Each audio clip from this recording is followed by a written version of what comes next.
તો મારા ભાઈઓ પહેલાં તો તમે વિડીયો જોવા કહેવામાં આવે તો આ છે કીર્તિ પટેલનો પાવર। જોવો મિત્રો બધાની સામે કેવી રીતે રડી રહી છે। જોવો મિત્રો પહેલાં વિડીયો ધ્યાનથી। તો મારા ભાઈઓ તમે આગળનો વિડીયો તમે જોઈ જ ગયા હશો। તો મિત્રો માહિતી મળે એ પ્રમાણે મિત્રો વાત કરીએ તો કીર્તિ પટેલના જૂનાગઢમાં કોર્ટમાં રજૂ કરતા પહેલાં મિત્રો કહેવામાં આવે તો કીર્તિ પટેલ ખુલ્લેઆમ લોકો સામે કહેવામાં આવે તો પોકે પોકે રડવા લાગી છે। મિત્રો તમે પણ આ વિડીયો જોઈને જલ્દી તમારા મિત્રો સુધી પણ શેર કરી દેજો, જેથી કરીને કહેવામાં આવે તો લોકોને પણ પૂરતી માહિતી મળી શકે।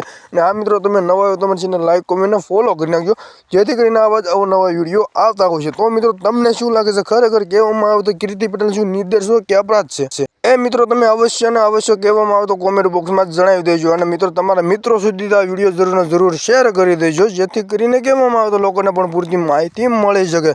તો મિત્રો તમને શું લાગે છે, કહેવામાં આવે તો કીર્તિ પટેલ મને તો એવું લાગે છે કે અપરાધી છે, એટલા માટે જ કહેવામાં આવતું લોકો સામે ખુલ્લેઆમ કહેવામાં આવતો રડવા લાગે છે। મિત્રો તમને આ વિડીયો કેવો લાગે છે તમે અવશ્ય ને અવશ્ય કોમેન્ટ બોક્સમાં જણાવી દેજો। મિત્રો જય હિન્દ।